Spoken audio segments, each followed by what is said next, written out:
Hello વિદ્યાર્થીઓ, welcome to Adiyan classes. તમારા બધાનું આદિયન ક્લાસીસની અંદર હાર્દિક સ્વાગત કરું છું. ચાલો, આજે આપણે મળી રહ્યા છે એક નવા વિષયની સાથે. તો આજે તમને હું એક નવો વિષય જેનું નામ છે તત્વજ્ઞાન. ઓહો, લાયા કંઈક નવું લાયા. આજે આપણે ધોરણ 12 તત્વજ્ઞાન ઉપર જવાના છીએ.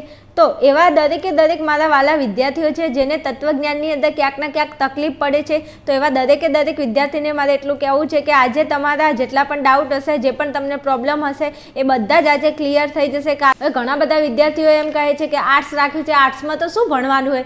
કેમ એવું જરૂરી છે કે આર્ટ્સ રાખ્યું હોય, કોમર્સ રાખ્યું હોય અને સાયન્સ રાખ્યું હોય એ લોકો, એ વિદ્યાર્થીઓ જ આગળ વધે? કેમ તમે લોકો કંઈ ના કરી શકો દુનિયાની અંદર? અમુક લોકો તો એવું કહે કે આર્ટ્સ તો ખાલી બસ મોજ મજા કરવા અને ફરવા માટે રાખ્યું છે. મોજ મજા નથી કરવાનું, ફરવાનું નથી, તમારે તમારી જિંદગીને કંઈક આગળ વધારવાની છે. ચાલો, એ વાત ઉપરથી એક શાયરી તમને કહેવાનું મન થાય છે. જે પણ વિદ્યાર્થીઓ વિડીયો જોવે છે, મસ્ત મજાની તમારા માટે શાયરી લઈને આવી ગઈ છું. ધ્યાનથી થોડી સાંભળજો. તું अपनी खूबियाँ ढूंढ, खामियाँ निकालने के लिए लोग है ना, अगर रखना है कदम तो आगे रख, पीछे खींचने के लिए लोग है ना, सपना देखना है तो ऊंचा देख, नीचा दिखाने के लिए लोग है ना, तू अपने अंदर जुनून की चिंगारी भड़का, जलने के लिए लोग है ना, प्यार करना है तो खुद से कर, नफरत के लिए लोग है ना, तू अपनी अलग पहचान बना, भीड़ में चलने के लिए लोग है ना, तू कुछ करके दिखा दुनिया को, तू कुछ करके दिखा दुनिया को, तालियां बजाने के लिए लोग है ना. આ જે પણ મેં તમને કહ્યું એનો મતલબ કંઈક એવો થાય છે કે તું શું કરવા કોઈક બીજાની ખામી નીકાળવા માટે તું તત્પર થાય છે. તું પહેલાં અંદર પોતાની અંદર શું પડ્યું છે એ જોવાની કોશિશ કર ને. તું શું કરવા લોકો વિશે વિચારે છે કે લોકો શું કહેશે ને શું નહીં કહે? લોકો તો બધું કહેવાના જ છે. તમે સારું કરશો તો પણ એ કહેશે ને તમે ખરાબ કરશો તો પણ એ કહેશે. એના કરતાં શાંતિથી હાલ ટાઈમ છે, તમે ભણવાની અંદર લાગી જાઓ. બીજું મારે તમને કહેવું છે કે ધોરણ 12ની અંદર તત્વજ્ઞાનની અંદર તમારું જે 100 માર્ક્સનું પેપર હોય છે એમાં વિભાગ એ તમને 20 માર્ક્સનો પૂછાય છે. દરેક વિદ્યાર્થીને એક ગેરંટી અને દાવા સાથે હું કહું છું કે 6 પ્રશ્નપત્ર એકવાર શાંતિથી જોઈ લેશો તો 6 પ્રશ્નપત્રની સાથે 20 પ્રશ્નોની સાથે હું તમને બીજા પણ પ્રશ્નો સમજાવીશ.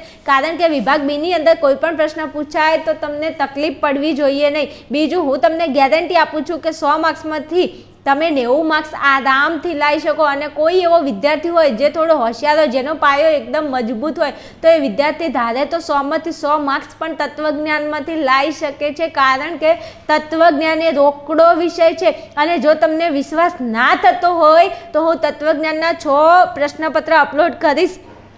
એના સિવાય પણ હું તત્વજ્ઞાનના દરેક ચેપ્ટર અપલોડ કરીશ.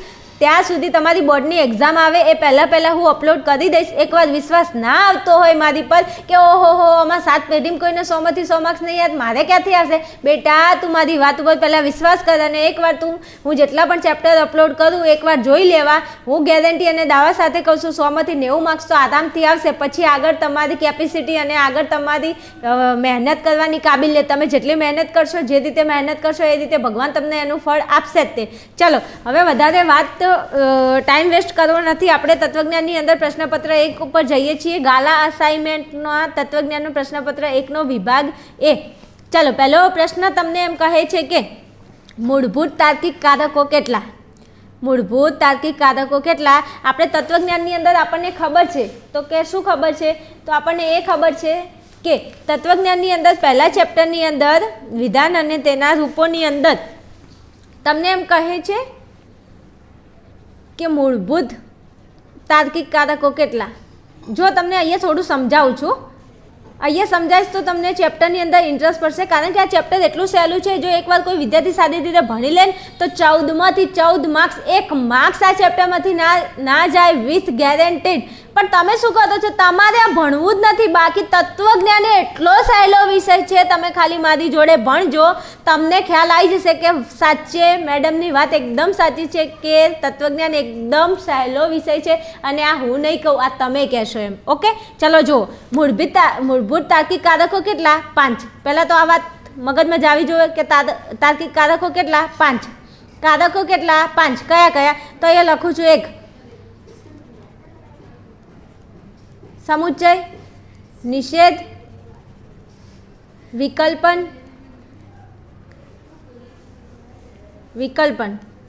શરતી અને દ્વિશરતી. શું? દ્વિશરતી. જો તમને કહી દઉં આ વિડીયો લોંગ થશે કારણ કે એક પ્રશ્ન ઉપરથી બાકીના 5 પ્રશ્નો પૂછાય તો તમે કેવી રીતે જવાબ આપી શકો એના માટે એક પ્રશ્ન ઉપરથી હું તમને 5 પ્રશ્નો સમજાવીશ એટલે થોડું જરા ધ્યાન આપજો. ચલો હવે તમને જે તકલીફ પડે છે ને તત્વજ્ઞાનની અંદર જે ખબર નથી પડતી એના માટે હું કહું છું કે વિડીયો જુઓ પૂરો, સમજાવું છું. જુઓ અહીંયા તાર્કિક કારકો કેટલા? 5. કારકો કેટલા? 5. કયા કયા? સમુચ્ચય, નિષેધ, વિકલ્પન, શરતી અને દ્વિશરતી. હવે તમને ખબર છે કે આ કારકોની અંદર તમે ધારો તો આની અંદરથી તમારો એક માર્ક્સ નહીં જાય પણ ક્યારે તમને ખબર હોવી જોઈએ કે કારકોની અંદર કેવા કેવા પ્રશ્નો પૂછાય. તો પહેલો તો આ પ્રશ્ન પૂછાય કે મૂળભૂત તાર્કિક કારકો કેટલા? તો કે 5. કયા કયા? બીજું આજે હું તમને સમજાવું વિભાગ બીની અંદર તમને બહુ જ કામમાં લાગશે. જુઓ અહીંયા કે તાર્કિક કારકો કેટલા? 5. પરીક્ષામાં એવો પ્રશ્ન પૂછે કે તાર્કિક કારકો કેટલા ને કયા કયા? કેટલા કહેતો? 5.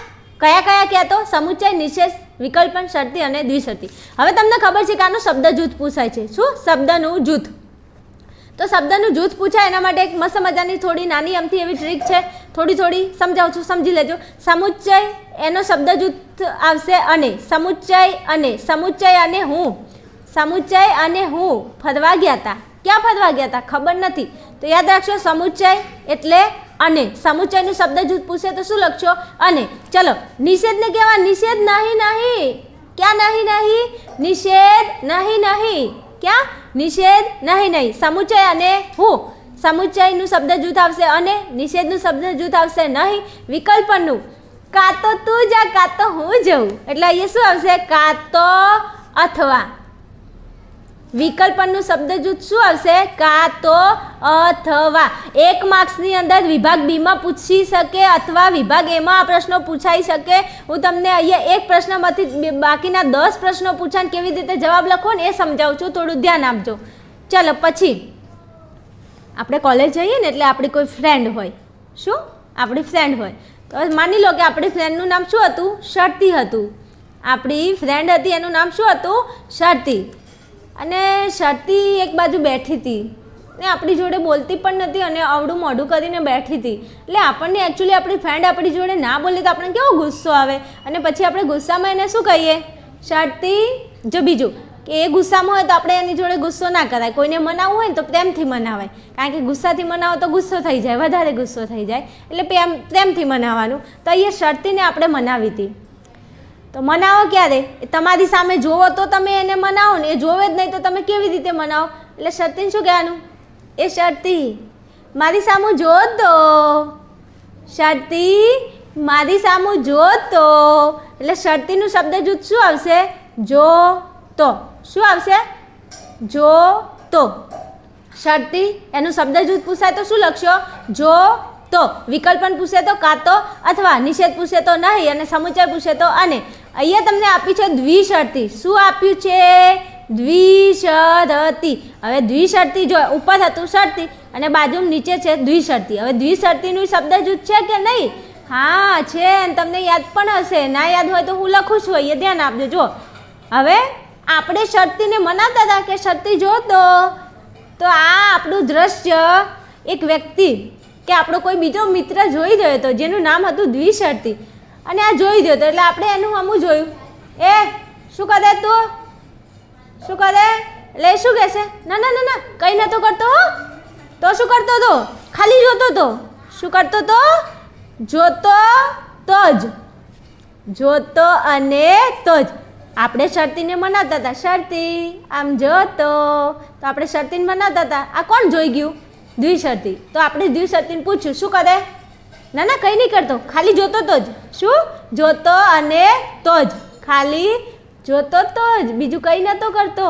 એટલે યાદ રહી જશે? હા, કેમ ના યાદ રહે? આવી મસ્ત ટ્રીક સાથે તમે ભણાવતા હોય તો કોને યાદ ના રહે. અને તત્વજ્ઞાન એ તમારો એટલો સહેલો વિષય થઈ જશે, ખાલી એકવાર મારી જોડે ભણજો એમ. વિડીયો પૂરો વોચ કરજો, તમને એક પ્રશ્ન ઉપરથી બાકીના 10 પ્રશ્નો કેવી રીતે આવડે ને, તમને તત્વજ્ઞાનમાં ઇન્ટરેસ્ટ કેવી રીતે પડે ને એ હું તમને સમજાવી દઈશ એમ. એકવાર આ વિડીયો જોશો તમને એટલું તો ખબર પડી જ જશે કે તમારે મારી જોડે ભણવું કે ના ભણવું એમ. ઓકે. હવે જો હું આટલું અત્યારે આ વિડીયો લોંગ થશે એટલે આટલું સમજાવું છું. બીજું જો તમને એવું લાગતું હોય કે તમને મારી મેથડ સેટ થાય છે, હું ભણાવું છું, એમાં ખબર પડે છે, તો કોમેન્ટની અંદર જણાવજો કે મેડમ બીજા વિડીયો બનાવો. અને બીજું કે ચેપ્ટર વાઇઝ વિડીયો બનાવો તો તમારા 1 થી 4 ચેપ્ટર 100% હું અપલોડ કરીશ. અને એકવાર ખાલી મારી જોડે ભણશો તો તત્વજ્ઞાનની અંદર 100માંથી 100 પણ આવશે અને 100માંથી 90 પણ આવશે. પણ ક્યારે? મારી જોડે ભણશો ત્યારે. ચલો હવે વધારે વાત નથી કરવી, આગળ જાઉં છું. ચલો પ્રશ્નપત્રની અંદર આવી જાઓ. ચલો ફટાફટ. ચલો અહીંયા તમને એમ કહ્યું છે મૂળભૂત તાર્કિક કારકો કેટલા, તો હવે સમજી ગયા છો કેટલા? 5. કયા હતા? સમુચ્ચય, નિષેધ, વિકલ્પન, શરતી અને દ્વિશરતી. ચલો આગળ જઈશું. હા, અહીંયા જો તત્વજ્ઞાન અઘરો વિષય નથી. આ વિધાન કયા પ્રકારનું વિધાન છે?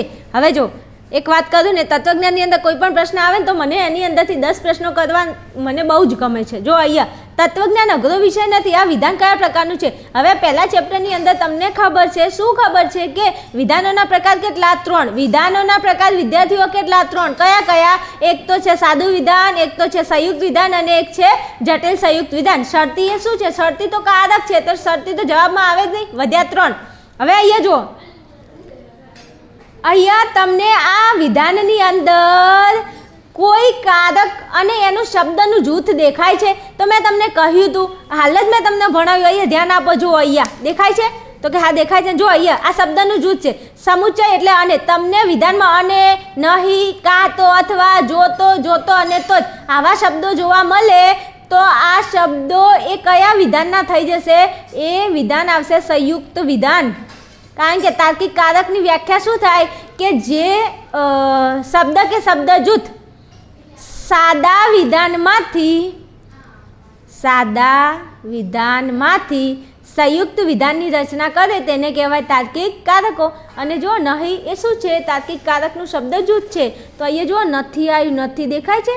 તો કે હા દેખાય છે ને, કેમ નહીં? તો અહીંયા તમારો જવાબ શું આવશે? સંયુક્ત વિધાન. કેમ આ સંયુક્ત વિધાન જવાબ કેમ આવ્યો વિદ્યાર્થીઓ? તો તમે જુઓ, તત્વજ્ઞાન અઘરો વિષય નથી, આ એક વિધાન છે.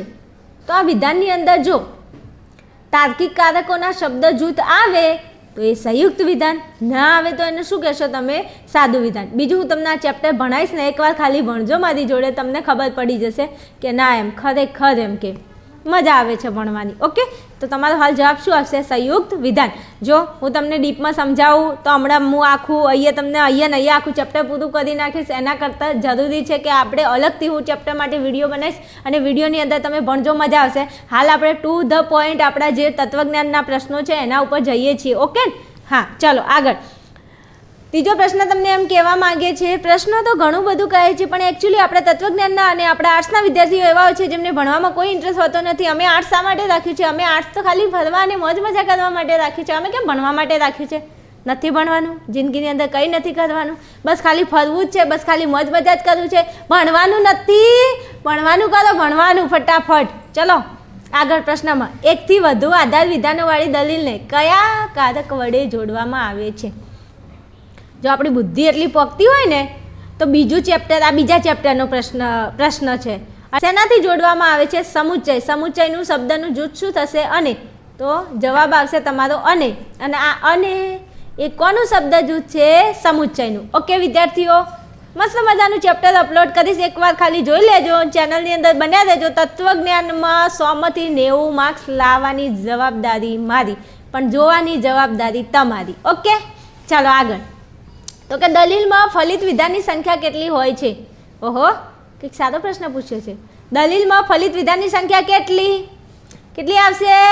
1 જ આવશે, કારણ કે દલીલ હોય તો દલીલમાંથી આપણે વિધાનને ફલિત કરીએ. કેટલા વિધાન ફલિત કરી શકીએ? 1. જવાબ શું આવશે તમારો? 1. ચલો પછી આગળ કહે છે કે એમપીને લગતા નિયમમાં, દેખાય છે ને? હા ઓકે. જો એમપીને લગતા નિયમમાં કયા તાર્કિક કારકોનો ઉપયોગ થાય છે? તો એમપીને લગતા નિયમની અંદર શરતીનો ઉપયોગ થાય. અને આ શરતીનું શું છે? પ્રતીક છે વિદ્યાર્થીઓ. અને પ્રતીકનો પ્રશ્ન પૂછાય છે એક્ઝામમાં, ખબર છે ને? હા, હવે જો એમપીનું રૂપ શું થશે? પી શરતી ક્યુ, પી માટે ક્યુ. તો અહીંયા જો પી શરતી ક્યુ, પી માટે ક્યુ. તો પી અને ક્યુ આ બંનેની વચ્ચે કયું કારક અહીંયા તમને જોવા મળે છે? શરતી. એક એરો હોય તો શરતી અને ડબલ એરો હોય તો દ્વિશરતી. ઓકે ને? નિષેધ માટે આવું અડ જેવું થાય. ઓકે ને? થાય કે ન થાય? હા. સમુચય માટે આમ થશે ને બાકી શું વધ્યું? વિકલ્પનનો વી પત્યું. લો, આ 5 પ્રશ્નો તમને ભણાવી દીધા. જો ખબર પડી તમને? દેખાય છે? મેં તમને કેટલા પ્રશ્નો હાલને હાલ ભણાવી દીધા? 5. કારણ કે આ 5માંથી કોઈ પણ પ્રશ્ન હશે કે શરતીનું પ્રતીક લખો તો આ શરતીનું પ્રતીક થઈ ગયું. દ્વિશરતીનું કહે તો ડબલ બાજુ એરો. નિષેધનું તમને પ્રતીક કહે તો આ નિષેધનું પ્રતીક છે. સમુચયનું કહે તો આ સમુચયનું પ્રતીક છે. વિકલ્પનનું કહે તો આ વિકલ્પનનું પ્રતીક છે. ખબર પડી વિદ્યાર્થીઓ? તો કે હા ખબર પડે છે. ચલો આગળના પ્રશ્નમાં જઈએ. તો કે હા જઈએ ને શ્યોર. ચલો અહીંયા જો 7મો પ્રશ્ન શું કહેવા માંગે છે? તો સાધ્ય પદવાળા સંવિધાનના આધાર વિધાનને શું કહેવાય છે? ચોથું ચેપ્ટર વિદ્યાર્થીઓ એટલું સરળ અને એટલું સહેલું છે કે એની અંદરથી તમારો 1 માર્ક્સ ના જાય. જો હું તમને વાત કરું કે 1 થી લઈ અને 4 ચેપ્ટર, આ 4 ચેપ્ટરો જો તમે વ્યવસ્થિત તૈયાર કરી નાખો ને તો આ 4 ચેપ્ટરમાંથી લગભગ એરાઉન્ડ મારા ખ્યાલથી 45 માર્ક્સનું વેઇટેજ ધરાવે છે આ 4 ચેપ્ટર. અને આ 4 ચેપ્ટરમાંથી 1 પણ માર્ક્સ આપણો ના જાય. પણ ક્યારે? વ્યવસ્થિત ભણો, સારી તૈયારી કરો ત્યારે. હવે જો અહીંયા તમને એમ કે છે કે સાધ્ય પદવાળા સંવિધાનના આધાર વિધાનને શું કહેવાય? વાલા વિદ્યાર્થીઓ એકદમ સહેલું છે. જુઓ અહીંયા સાધ્ય પદ કે તો સાધ્ય પદવાળા આધાર વિધાનને શું કહેવાય? સાધ્ય વિધાન. મગજમાં વાત જાય છે કે વાતમાં મગજ જાય છે? જો સાધ્ય પદવાળા સંવિધાનના આધાર વિધાનને શું કહેવાય? તો સાધ્ય વિધાન કહેવાય. અહીંયા પક્ષપદ કીધું હોય તો તમને કે પક્ષપદવાળા સંવિધાનના આધાર વિધાનને શું કહેવાય? તો પક્ષ વિધાન. સાધ્ય પદ હોય એને સાધ્ય વિધાન કહેવાય. જેમાં પક્ષપદ હોય એને પક્ષ વિધાન કહેવાય. વધ્યું શું? કંઈ નહીં, બસ પૂરું. ચોથું ચેપ્ટર એકદમ સહેલું છે. એક વાર ભણજો, ખબર પડી જશે. ઓકે ને? સાધ્ય પદવાળા સંવિધાનના આધાર વિધાનને સાધ્ય વિધાન કહેવાય અને પક્ષપદવાળા સંવિધાનના આધાર વિધાનને પક્ષ વિધાન કહેવાય. ઓકે? મધ્યપદ કોને કહેવાય ને જો ખબર હોય તો તમે મને કોમેન્ટની અંદર જરા જણાવજો. અને જેટલી તમે વધારે કોમેન્ટ કરશો એટલી મને વધારે મજા આવશે. તમારી કોમેન્ટ હું જોઈશ. બીજું ચલો આગળના પ્રશ્નો પર જઈશું. ચલો 8મો ક્વેશ્ચન શું કહે છે? તો કઈ આકૃતિમાં મધ્યપદ બંને આધાર વિધાનોમાં ઉદ્દેશ્યના સ્થાને હોય છે? એમ કહ્યું છે કે કઈ આકૃતિ એવી છે જેમાં મધ્યપદ બંને આધાર વિધાનોમાં ઉદ્દેશ્ય પદના સ્થાને હોય છે?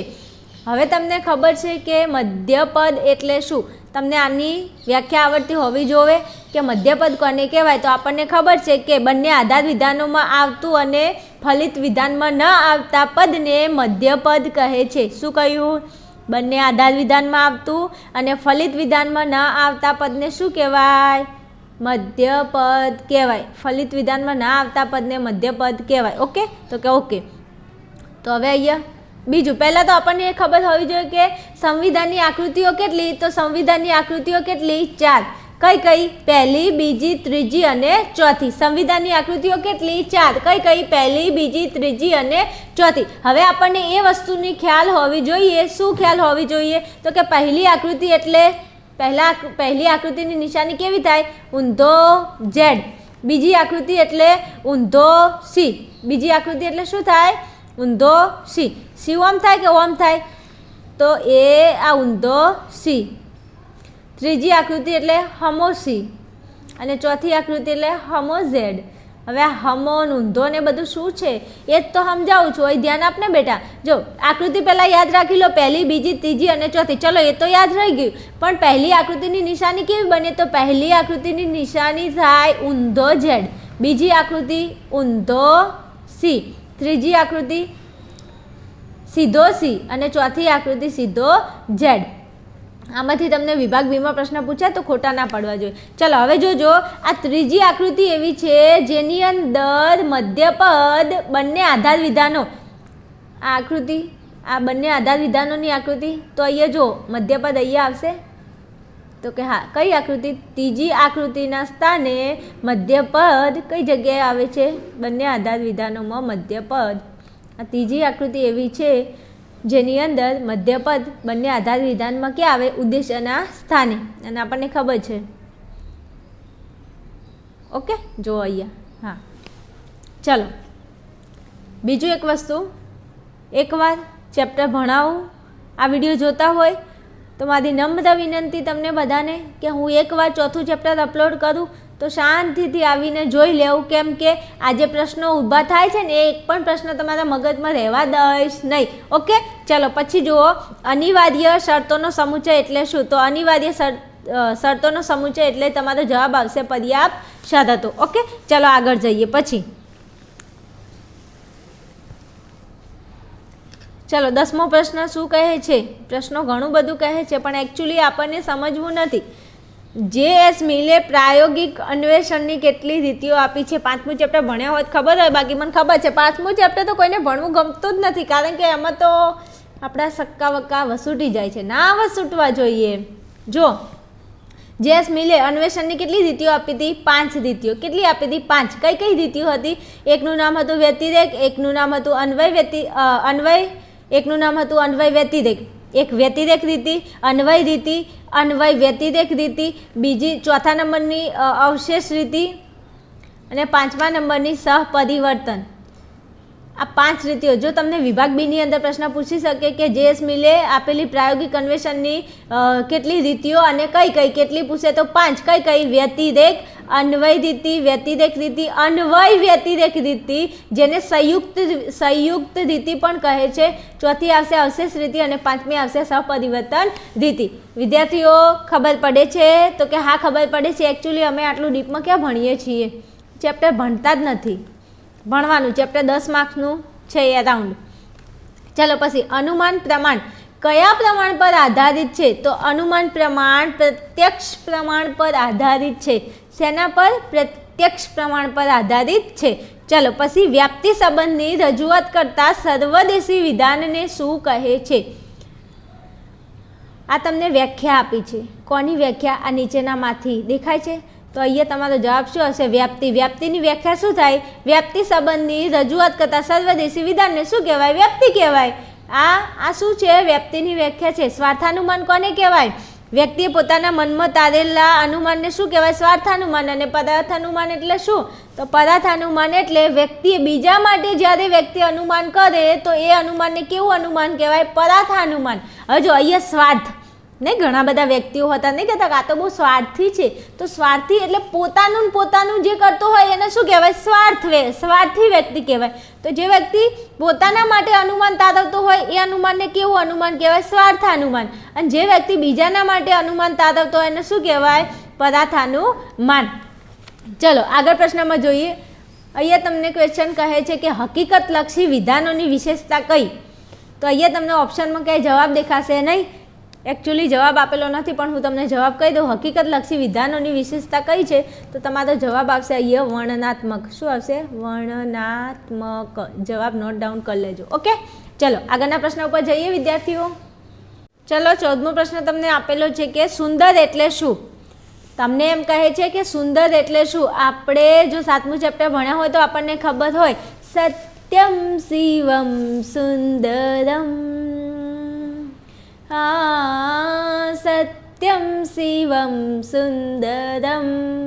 નથી સત્યમ શિવમ સુંદરમ ગાવાનું, ભણવાનું છે. અહીંયા તમને સુંદર કીધું છે તો સુંદર એનો જવાબ શું આવશે? સુંદર એટલે આનંદદાયક. જે તમને આનંદ આપે એને કહેવાય સુંદર. નથી કહેતા આપણને કઈ વસ્તુ ગમી જાય તો હા કેટલું સુંદર છે અને એને જોઈએ ને એટલે આપણને આનંદ આવી જાય. હા મને ખબર છે તને કોણ આનંદ આપે છે ને તને શું સુંદર લાગે છે.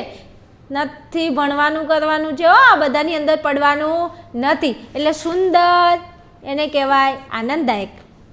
જે આનંદદાયક હોય એ આપણા ભાષાની અંદર અને આપણે એનું મૂલ્ય શું કરશું? સુંદર. ચલો પછી આગળનો પ્રશ્ન. તો 15મો પ્રશ્ન તમને કહે છે કે કોના મતે જે ધર્મને તર્ક વડે સમજણમાં ગોઠવે તે જ એને સમજે છે, બીજો નહીં. તમને અહીંયા વ્યાખ્યા આપી છે. એમ કહે છે કે આ જે લખ્યું છે એ કોની અંદર લખેલું છે, કોના મતે આવું કહેવામાં આવે છે. તો અહીંયા આપણને ખબર છે 8મા ચેપ્ટરની અંદર જો ભણ્યા હોય તો કે મનુસ્મૃતિના મતે કશું આના જગ્યાએ કોના મતે એની જગ્યાએ આવશે મનુસ્મૃતિના મતે.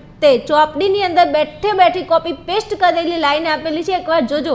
મનુસ્મૃતિના મતે જે ધર્મને તર્ક વડે સમજણમાં ગોઠવે તે જ એને સમજે છે, બીજો નહીં. તો તમારો જવાબ અહીંયા શું આવશે? મનુસ્મૃતિ. બીજું અહીંયા આ ધર્મ તત્વચિંતકોએ જે વ્યાખ્યા આપી છે એટલી મસ્ત મજાની વ્યાખ્યાઓ આપી છે, એકવાર ખાલી વાંચો ને તો પણ આપણું મન પ્રફુલ્લિત થઈ જાય. પણ એકચ્યુઅલી અમારી જોડે એવો ટાઈમ ક્યાં છે આ બધું તૈયાર કરવાનો? અમારી જોડે ભણવાનો ટાઈમ નથી, બીજા બધાનો ટાઈમ તો છે એકચ્યુઅલી. ચાલો જો, ઇન્દ્રિયોના વિષયરૂપ વસ્તુઓમાં આસક્તિનો અભાવ એટલે શું? તો બેઠે બેઠી લાઈન આપેલી છે, જોઈ લેજો. જવાબ આવશે વૈરાગ્ય. કે ઇન્દ્રિયોના વિષયરૂપ વસ્તુઓમાં આસક્તિનો અભાવ એટલે જવાબ શું આવશે? વૈરાગ્ય. તમે ધર્મની અંદર ધર્મ ચેપ્ટર ભણ્યા હોય તો એની અંદર ખબર છે આપણે કે ધાર્મિક અંગોની અંદર જ્ઞાન, ભક્તિ, નીતિ અને વૈરાગ્ય. અને આ શું છે? વૈરાગ્યની વ્યાખ્યા છે. તમને પરીક્ષામાં પ્રશ્ન પૂછાય કે વૈરાગ્યની વ્યાખ્યા લખો, તો ઇન્દ્રિયોના વિષયરૂપ વસ્તુઓમાં આસક્તિનો અભાવ એને શું કહીશો? વૈરાગ્ય. ચલો પછી, ન્યાય ભાવના એ કયા ધર્મનો નૈતિક સિદ્ધાંત છે? જો તમે 9મા ચેપ્ટરની અંદર દરેકે દરેક ધર્મના નૈતિક સિદ્ધાંતો અને એના સ્થાપકો અને એનું ઉદ્ભવ સ્થાન જો આટલું કરી લો ને તો આમાંથી 5 માર્ક્સનો પ્રશ્ન પૂછાય વિદ્યાર્થીઓ. પણ આપણે શું છે, આ કામ આપણે કરવું જ નથી. પછી તત્વજ્ઞાનમાં 90 માર્ક્સ આવે ક્યાંથી? પહેલાં જે પૂછાય છે એ તૈયાર તો કરો, યાદ તો રાખો, લખો તો કંઈક આવડે. બીજું આ તો મહેનત નથી કરવી, બસ વાહિયાત વાતો આપણને કરવી ગમે. પણ એકવાર એક પ્રશ્ન 5 વખત લખીને તૈયાર તો કરો. બાકી દુનિયામાં કોઈની તાકાત નહીં કે તમને 100માંથી 100 માર્ક્સ લાવતા રોકી શકે. પણ 100 માર્ક્સ લાવવાની મહેનત તમે આજ સુધી કરી ના? અમારે તો એકચ્યુઅલી આર્ટ્સ છે, અમારે બધું કરવાની જરૂર જ નહીં. અમે તો ખાલી પાસ થઈશું. પાસ થવા માટે જન્મ લીધો છે, પાસ થવા માટે 12મું ભણવાનું છે. તો એના કરતાં શું કરવા? બધું આ કામ આપણે કરવું જ જોઈએ. જો પાસ જ થવું હોય તો. પાસ નથી થવાનું, આપણે સારી ટકાવારી લાવવાની છે.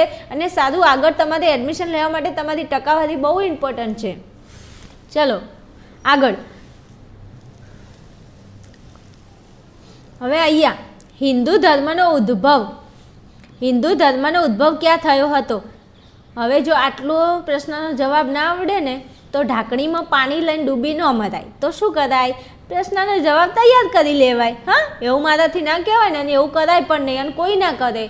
ઢાંકણીમાં પાણી લઈને આપણે મરી શકીએ? એટલું પાણી તો પેટમાં ન જાય. તો પછી હિન્દુ ધર્મનો ઉદ્ભવ ક્યાં થયો હતો? તો જવાબ ક્યાં આવશે? ભારત. કારણ કે હિન્દુ ધર્મનો ઉદ્ભવ ક્યાં થયો હતો વિદ્યાર્થીઓ?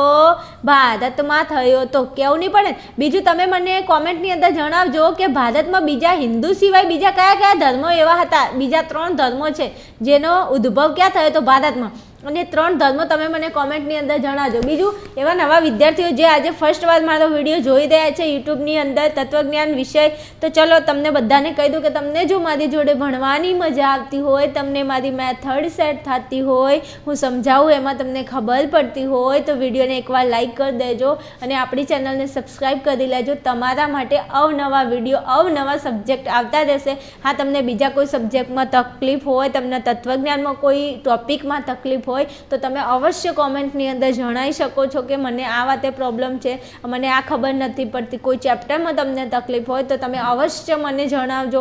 તો તમારા માટે એ ટોપિક રિલેટેડ હું એક વિડીયો બનાવી દઈશ. પણ મારા દરેકે દરેક વિદ્યાર્થી જે મારા વિશ્વાસ લઈને મારી જોડે ભણે છે એ દરેક વિદ્યાર્થી આપણે બધાએ સાથે રહીને ટોપ મારવાનું છે, ટોપ રિઝલ્ટ લઈને બતાવવાનું છે. અને એના માટે તત્વજ્ઞાનની અંદર તો હું તમને 100% ગેરંટી અને દાવા સાથે કહું છું, જે એકવાર હું જે પણ વિડીયો નાખું છું એકવાર શાંતિથી જોઈ લેશો.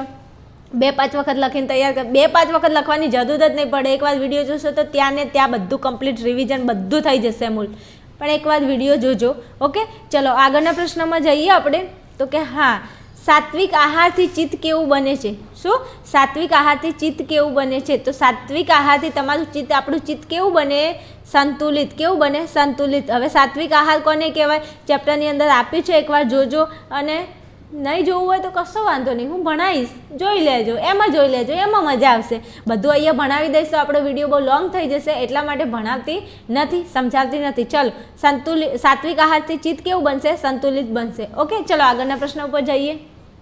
ચલો, 20મો પ્રશ્ન તમને એમ કહે છે કે અષ્ટાંગ યોગના બહિરંગો કેટલા? હવે આપણને પહેલાં એ ખબર હોવી જોઈએ. એવું જરૂરી નથી કે આ પ્રશ્ન છે તો આ જ પ્રશ્ન પરીક્ષાની અંદર પૂછાય. આને રિલેટેડ આજુબાજુમાંથી પ્રશ્ન આવે તો આપણને ખબર હોવી જોઈએ. કેમ? આપણે જ્યાં રહેતા હોય તો આપણી આજુબાજુ કોણ રહે છે એનું આપણે કેવું ધ્યાન રાખીએ. આપણી આજુબાજુ કોણ ભણે છે, કોણ નથી ભણતું, કોણ શું કરે, કોણ શું નથી કરતું, આ બધાની આપણે પંચાયત કૂટીએ છીએ. તો કે હા, આ બધાની આપણને ખબર હોય છે એકચ્યુઅલી. તો એમ કેમ નથી ખબર હતી કે આ એક પ્રશ્ન પૂછાય તો એની આજુબાજુથી કયા કયા પ્રશ્નો પૂછાઈ શકે તો એ પણ હું જોઈ લઉં? ના, એમાં અમને ઇન્ટરેસ્ટ નથી. અમને તો કોઈકની આઘા પાછી આજુબાજુ કોણ શું કરે છે એનું ધ્યાન રાખવાની બહુ મજા આવે.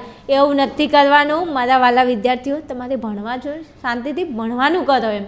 કારણ કે એ બધું ધ્યાન રાખવાથી જિંદગીની અંદર કશું નહીં મળે. હા, આ કરશો તો કંઈક જિંદગીની અંદર 2% તમે આગળ વધશો એમ. હવે જો, અષ્ટાંગ યોગના અંગો કેટલા? 8. કેટલા? 8. અષ્ટાંગ યોગના અંગો 8. હવે અહીંયા અષ્ટાંગનો મતલબ જ થાય 8. એટલે અષ્ટાંગ યોગના અંગો કેટલા? 8. કયા કયા? યમ, નિયમ, આસન, પ્રાણાયામ, પ્રત્યાહાર, ધારણા, ધ્યાન અને સમાધિ.